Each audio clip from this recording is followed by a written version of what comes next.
You fuck with Big Brother, you get straight. You know what I mean? I don't know what the fuck he said. Big Blue told me something I can't hear. You already know what the fuck time it is. Turn out and tune in. What's up? What's going on, everybody? What's going on, YouTube? What's going on, fam? What's going on, Mo fam? What's really going on? As always, you already know I gotta make my humble entry. I appreciate everybody for tuning in. This is the Real Talk, Real Shit podcast, and I am your motherfucking boy, Big Bede. And I wanted to talk about something very, very important. Man, I swear to God, I'm gonna be real. If people listen to my videos and took heed to what I be talking about, I really believe everybody could be in a better situation if niggas just took heed to wise words. And not just my wise words, but like, if you really take heed to wise words, man, we wouldn't have problems out here. No, like, if everybody was listening to words of wisdom, we wouldn't have problems. Now I wanted to say, today's episode is gonna be about family values, and like rappers. I want to talk about these rappers and shit, cause for years and years and years, that music shit had me fucked up. The music had me fucked up. Like, you be believing in this shit, you believe in it. Like, put it like this: we as black people, for black people, we don't have any role models. Okay? Just think about that for a second. As a black man, or as a black person, who do we have to look after or up to? What role models or leaders do we have to look up to out here? We don't have none. If anything, you might have like a good uncle or a cousin or a brother or your daddy or something. Them be the only positive role models in this world that I can see. Cause I'm talking about public figures. We don't have none. Cause back in the day, in the 60s, the 50s, even in the 70s, around the 70s when that shit's, around the time when integration happened, around the time when everybody integrated, that was about the time that all the great leaders just died off, got murdered away and killed off. Like, and I'm not trying to make this a race thing, but I can only speak from my perspective, you know what I'm saying? I can only speak from what I understand, my understanding of life. And I remember growing up, my father was he's like a somewhat of an activist growing up. He used to like do like speeches, and he'd go on the radio. He used to come to my school and talk history and just positive things, pro-black, pro-life. He was a positive type of activist back in his day, you know what I'm saying? He still is to this day, but as you get older, you fight, your battle dies. You can't fight forever, you know what I'm saying? That's why you gotta have children, and they'll continue the battle. Your children will pick up your torch and carry it if you instilled in them the right values, you know what I mean? So I remember back in the day, he used to do a lot of positive stuff, like open up with Jesse Jackson and a lot of stuff. Like, my father's did a whole lot of stuff, and I just remember those times, like when he'd have us listening to Marcus Garvey tapes, or he'd have us listening to Malcolm X tapes, or he'd have us learning about our history, because it's not about being a bigot or a racist. It's about learning your history, learning your past, so you can know where you're going for your future. You know what I'm saying? Because the majority of us don't even know who we are or what we are. You know what I'm saying? So we don't know where to go. But long story short, okay, I used to have the Malcolm X's, the Marcus Garveys, you had positive role models who were doing political things, who weren't just fucking entertainers. See, now you got to realize the government took away our educators and they gave us entertainers. And I'm gonna tell y'all the reason why they paid entertainers, sports, athletes, musicians, artists, all that type of shit. They pay them so much money to make regular people like you and me, I'm not regular, but I'm saying, to make the common folk, they put those high dollar on those jobs to make the common folk want to strive to do that. Now, if you got a nation of people who are striving to be entertainers, what the fuck? You have no nation.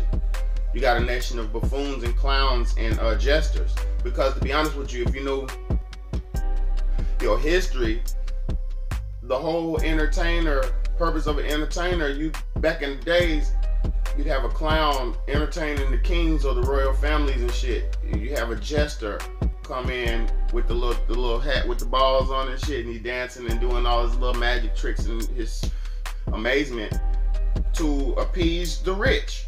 You know what I'm saying? You have those people just to appease the rich. They're not, and the rich is only looking down at them and laughing at them for entertainment only. I mean, you gotta understand what where the entertainer originated from. It was just to keep the masses dumb and stupid and laughing and entertaining, and keep the royals entertained. It wasn't for it was really a bad thing almost. But as a people, as oppressed people, we get so used to being oppressed, we make that shit the way to be, the thing to be, and it's sad. Like, right now at this time, you got all these rappers. These are our role models, and our leaders are rappers and entertainers, okay? But they're not nowhere near a leader or a role model. Like, a rapper can't tell you shit. Majority of rappers is drug addicts. Majority of rappers is not living the life that they portray. You get what I'm saying? Like, you got rappers that's portraying hardcore gangster shit, but they got them behind closed doors. They doing the softest non-gangster shit that they could do. You get what I'm saying? Like, I say 90% of the rappers are not living that shit that they talking about. They just talking about it to get attention. You know what I'm saying? Now, with that being said, we got these role models. These rappers as our role models now in this world. You know what I'm saying? In this time. And what happens to the rapper? They put them out there. They give them a bunch of money. They use them first because they use them to make their money that they invested into you back. Once they make that money they invested into you back, and you realize what's what and what. If you ain't with the shits, if you ain't with the program, they destroy all those artists. I mean, you look at right now. You look at Tekashi 6ix9ine. Right now, I think today, that boy is facing 47 years minimum for the charges that he's facing right now. 47 years minimum. His baby mama, the bitch says she don't want nothing to do with him. He can't see his child, his daughter. Think about this shit. Everybody knows when he was out. Well, for one, he treated her like shit because these little niggas don't value women because they're living anti-women lives. These niggas is living, they're doing homosexual things. They're doing all this and all that. They don't value women because they have so much access to women. So they don't value women. So they start homies over hoes, hanging with their bros and fucking their bros, and then they don't respect their woman. So this nigga didn't ever really respect his girl. Like, you see him choking her on Instagram and all this crazy shit. Love, you see all this disrespect towards women. You know what I'm saying? Even his lyrics, everything. But now his bitch know. His woman knows he's gone forever type shit. So now she like, yo, and you can't see your daughter, this and that. She was with another nigga like 2 weeks ago, a week and a half ago with another guy. You know, this shit, man, listen, you'll only be hot when you're hot. And the devil gonna take you, give you a fire buzz behind you, gonna boost you up. He gonna burn your flame out. He gonna abuse you, take all your money from you. Then once he's done getting all he can get out of you, they destroy you. Think about that shit. My nigga 6ix9ine came in with all that tough machismo bullshit, which was a facade, because that nigga is the softest rabbit you can find in the world. You know what I'm saying? That nigga like a screwy rabbit. You know what I mean? But they got all that machismo shit, talking all that tough shit. Get locked up in the feds. He snitching on Kuda B, snitching on people, like turning his back on people. Like basically that rap shit is a trap. The trap is a trap. The drugs is a trap. The guns is a trap. It's all this shit is a trap, my nigga. Because I'm gonna be real with you. If you really want to think about it, the shit that we get locked up for and get fucked up for, all that shit, it come from other countries and it come from other places and get brought here and for us to play with and fuck with, and then we fall victim to it. So all of this shit's connected, but it starts from us idolizing these fucking rappers. It's all connected, you know what I'm saying? But you can't idolize somebody who's not doing nothing. If you idolizing a negative person, where's that gonna lead you? Down the path of negativity. If you're idolizing somebody positive, then that'll lead you in a positive way. You know what I'm saying? So we really got to start uplifting each other, who are uplifting he who is doing the right work out here. You know what I'm saying? Because everybody's not putting on for the right cause. For one, nigga got to know what the right cause is. And to me, well, and fuck me, but in reality, the right cause is life, longevity, love, and prosperity. You know what I'm saying? Like, if you got love in your life, if you got righteousness on your side, we're all trying to have longevity and live. You know what I'm saying? We all got to learn. You know what I'm saying? It's just really about being positive out here. You know what I mean? I mean, I'm gonna just break it down like this. Back in the day, this music is so demonic and evil and mind controlling. I remember back in the day, I used to listen to Eminem. I listened to everything, but I remember that time when Eminem was out and D12 album dropped. If anybody knows about that D12 album, they had an album called Devil's Night, which we should have known better. My mama threw out 3 of them tapes. She threw out 3 tapes out the car, and that's how you know how old this shit is. We had the cassette tapes in the car, you know what I'm saying? The D12 cassette jump.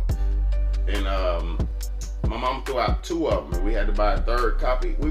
My brother bought 3 copies of that shit, trying to keep that demon going. Cause I'm gonna tell you, that shit was real evil. Like, that nigga Bizarre said, it was this guy on there named Bizarre. He said, "Stop taking drugs. I'm trying. My little brother's dying. He's losing too much iron. And if I die, it won't be because I got shot. It's because I tied my arm with a sock and smoked rocks. Taking drugs is cool. That's why I buy them. Shoot them in my ass. Let your little brother try them. 10 years is what I'm facing. Police breaking into my house. Little Bow Wow in the basement." You know what I mean? I'm just telling y'all, those some lyrics off this motherfucking album.